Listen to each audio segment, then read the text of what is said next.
તો મિત્રો તમે સાઈડના વ્યૂ જોઈ શકો છો કંઈક આવો વ્યૂ છે. નીચે કંઈ બતાવશે નહીં કારણ કે નીચે વાદળા બહુ વધારે છે, વાદળા જે વધારે છે એટલે તમને કંઈ બતાવશે નહીં.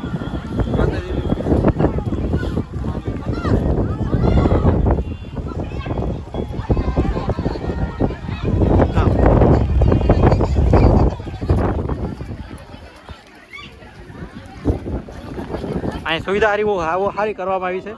પહેલાં એવું કાંઈ એટલું બધું હતું નહીં, અત્યારે બહુ સુવિધા સારી કરવામાં આવી છે. અહીંયા બધા ફોટો શૂટિંગ કરાવે છે.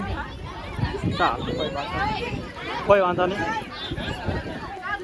બાકી સાઈડનું બેકગ્રાઉન્ડ અને અહીંનું વાતાવરણ એક નંબર છે, કાંઈ ઘટે નહીં ભાઈ. એમાંય વરસાદ મજા આવી જાય. સાઈડમાં આપણે દરિયો બતાવી છે પણ આમ નથી બતાવતો તમને, એનું કારણ છે તમને વરસાદી વાતાવરણ.